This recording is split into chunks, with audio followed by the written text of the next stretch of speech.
Et quand ils investissent 2 milliards de dollars dans un site de paris, autant vous dire que c'est pas juste pour prendre des parts, c'est pour obtenir quelque chose de bien plus précieux, quelque chose qui a beaucoup plus de valeur.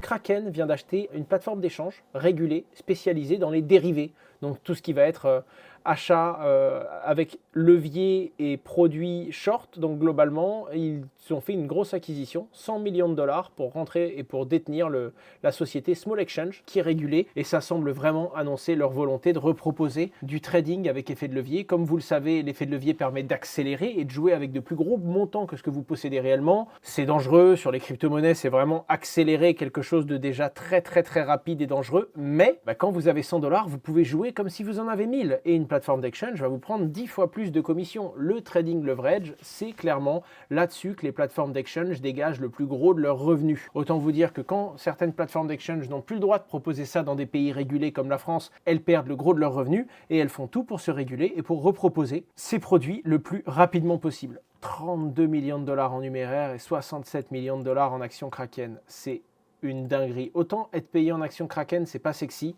Par contre, être payé en actions Kraken, alors que selon moi, Kraken va rentrer en bourse dans les mois qui viennent. J'ai essayé d'acheter beaucoup d'actions Kraken à des salariés, à des personnes qui en vendaient au marché secondaire et tout. Le titre est en train d'exploser en fait. Le titre est en train d'exploser parce que avec ce qui s'est passé sur Circle et sur les autres boîtes crypto, dès qu'une société rentre en bourse, elle cartonne. Et donc 67 millions de dollars d'actions Kraken aujourd'hui, en vrai, c'est sexy.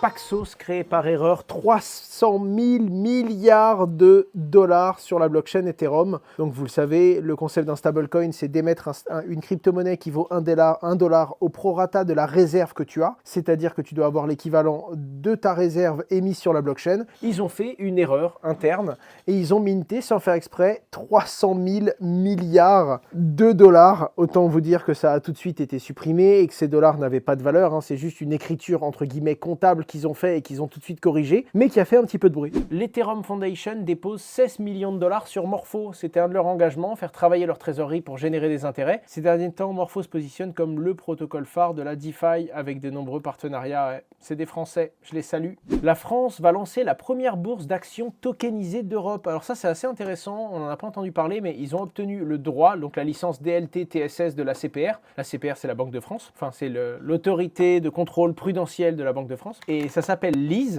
pour Lightning Stock Exchange, tout simplement. Et ils vont faire des introductions de sociétés tokenisées en Europe. J'attends de voir la liquidité qu'il y a quand même, parce que tokeniser c'est une chose, mais si t'as personne qui achète, personne qui peut vendre derrière, tu sais pas encore ce que ça vaut. Mais je trouve ça intéressant. Le géant français Odo BHF, qui est également actionnaire et qui a pris des parts chez CoinHouse, souvenez-vous, lance dès à présent son stablecoin, l'euro D, qui suivra naturellement le cours de l'euro. Donc un stablecoin de plus lancé par une banque. Autant vous dire que les temps sont en train de changer et on voyait les banques qui se désintéressaient des cryptos ou qui étaient complètement fermées. Maintenant, autant vous le dire, vous allez voir de plus en plus de stablecoins qui sont conformes à la régulation MiCA et vous allez voir de plus en plus de stablecoins backés et garantis en 1 pour 1 par des banques. En tout cas, c'est le cas du stablecoin Dodo. MRBeast, le célèbre youtubeur que je ne vous représente pas, le plus gros youtubeur au monde, il serait apparemment sur le point de lancer une application financière, on n'a pas le détail, mais une application qui pourrait distribuer des services financiers et des services crypto. En tout cas, il a demandé une licence. Donc Jimmy Donaldson, alias MRBeast, a déposé une marque pour une application bancaire incluant la crypto-monnaie,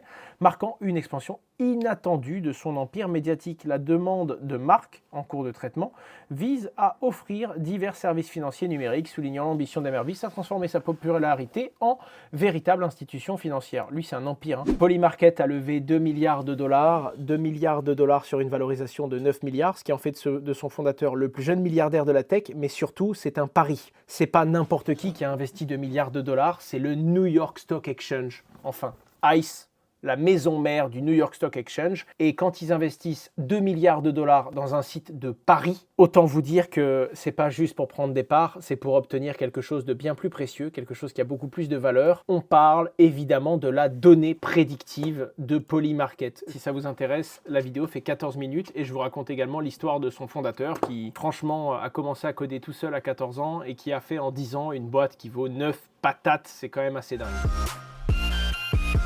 Ce que je vous propose, c'est qu'on utilise tout simplement le portefeuille de farming pour aller vérifier les 3 airdrops, c'est-à-dire Turtle, que je connaissais pas, Meteora, qu'on a farmé mais avec des volumes qui étaient tout petits, et Monad, pour aller vérifier qu'on est éligible ou non. Alors comment ça se passe? On va commencer par les deux en wallet ERC20. Vous connectez votre portefeuille, sign in, hop, connexion, valider, signature. Voilà, moi je ne suis pas éligible. Vous pouvez aller jusqu'à connecter votre Twitter, connecter votre Discord si vous avez interagi avec la communauté Monad. Pareil pour votre Telegram. Vous pouvez même connecter plusieurs de vos wallets Solana. Franchement, je vous invite à le faire pour 2 raisons. Premièrement, il y a beaucoup de gens qui ont été déçus parce qu'ils ont farmé Monad mais ils n'ont rien eu. Et en parallèle, il y a beaucoup de gens qui disent « je ne m'attendais pas à être éligible, mais comme j'ai fait telle activité il y a plusieurs années sur la blockchain, j'ai réussi à obtenir des tokens. » Donc vérifiez, jetez un petit coup d'œil, on n'est pas à l'abri d'un coup de cul et autant vous allez recevoir quelques miettes de tokens et c'est toujours ça de prix. Je continue, sur Meteora, je vous le rappelle, on avait mis un petit peu de liquidité, mais c'était du coup avec un wallet fantôme. Il me semble qu'on avait des poussières. Vous connectez votre portefeuille, hop, un petit peu, j'ai 81 tokens Meteora quand même, un petit peu parce que j'ai apporté de la liquidité et un petit peu le welcome bonus parce que j'ai créé mon nouveau compte, je ne savais même pas qu'il y avait un welcome bonus. Si vous avez suivi tout le tutoriel de farm, il y a un moment on a apporté de la liquidité ici, c'était pas grand chose, je crois on avait mis 1000 ou 2000 $, mais il y a 90 $ à aller récupérer. Souvenez-vous bien de ça, il n'y a pas de petite monnaie. On prend tout. J'ai pas regardé HyperSwap, allons-y. C'est parti, HyperSwap, voilà, Rabi Wallet, je suis connecté. Claim.hyperswap.exchange, c'est ça.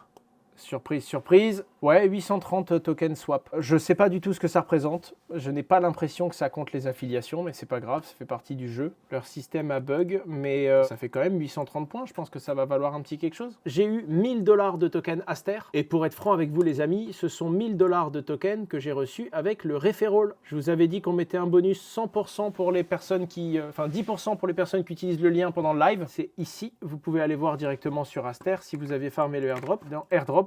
Et quand j'ai claim le airdrop, j'ai reçu 1000 tokens Aster. Et étant donné que c'est de la gestion de portefeuille farming, est-ce que vous êtes OK pour vendre les amis ou est-ce que vous voulez en conserver? Moi, je dirais on en vend 1000 et on en garde une centaine. Qu'en pensez-vous? Moi, je suis pour 90% et vous allez voir en direct les votes. Les amis, c'est parti. On vend 80%. Vous avez voté. La décision est prise, donc 80% de 1100, ça fait 880 tokens, 879, quelque chose comme ça. On va en spot, Aster USD, tac. L'ordre a été fulfill et l'argent est désormais en USDT. Ce que je vous propose également, c'est de rouvrir une position pour commencer à farmer la saison d'après et de faire un truc du genre comme on a gardé juste pour la forme, on a gardé quelques tokens, on en a gardé 218, donc on peut faire un short de 218 Aster. Comme ça, on est en delta neutral. On utilise nos USDT pour shorter et on en a gardé en spot. Vous en pensez quoi? Comme ça, on farm le perp sans prendre de risque de liquidité. Non, bah écoutez, je vais faire ça. Je vais aller dans Perpetual, je vais aller marché, je vais aller sur Aster et sur Aster, je vais short l'équivalent de 220 $ à peu près, un truc comme ça. Est-ce que je dois faire un dépôt avant ou pas? J'ai bien l'impression. Perpetual, transfert, je vais de spot à ça. On va mettre 600 $ et on va shorter 200 $. Ok, et là, je vais mettre size en market, je suis en x3, donc même pas. Je dois le shorter de ce côté-là, c'est 61, je vais le faire encore, ouais, 2. Hop, c'est parti. J'en suis où?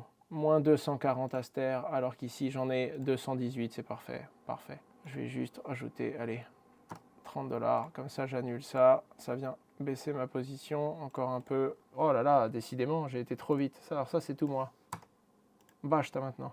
Voilà, 220 Aster en short d'un côté et 220 Aster en spot de l'autre. Et au total, sur le compte, on a 2500 $ en comptant les bonus d'affiliation, en comptant le airdrop qui a été reçu, etc., etc. On accumule et on rajoutera ça dans le portefeuille in fine.